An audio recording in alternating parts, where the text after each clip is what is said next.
just so happened that just nice, I got like a random phone call one day from this recruiter, and let's call him S. And S was just like, hey, I got this offer.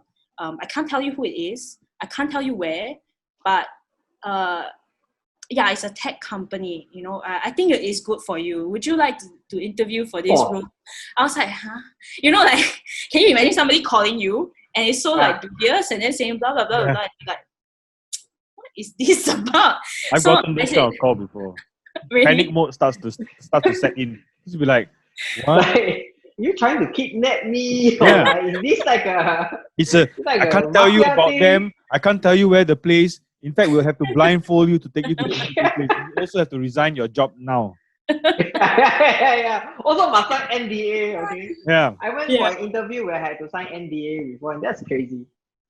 I think I get it. Like sometimes really, you know, now that I know what the situation was like at the time, I get it because it was completely new. There needs to be a lot of confidentiality. They didn't want to tip off competition back then because okay, the interview was for Circle's Life, which now everybody knows, and they won't have to sneakily call you and then cannot tell you what company.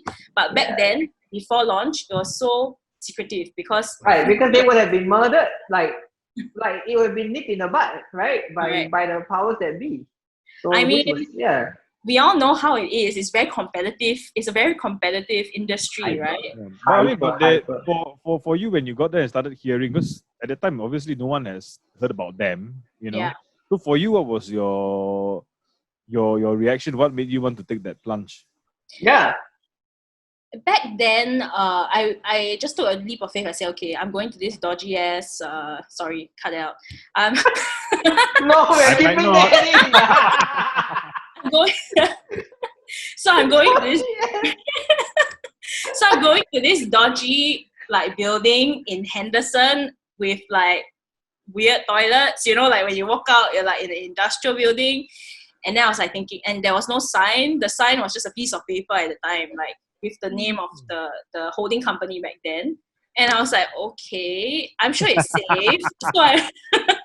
So I walked in, and then basically I did an interview with the co-founder, Ramesh.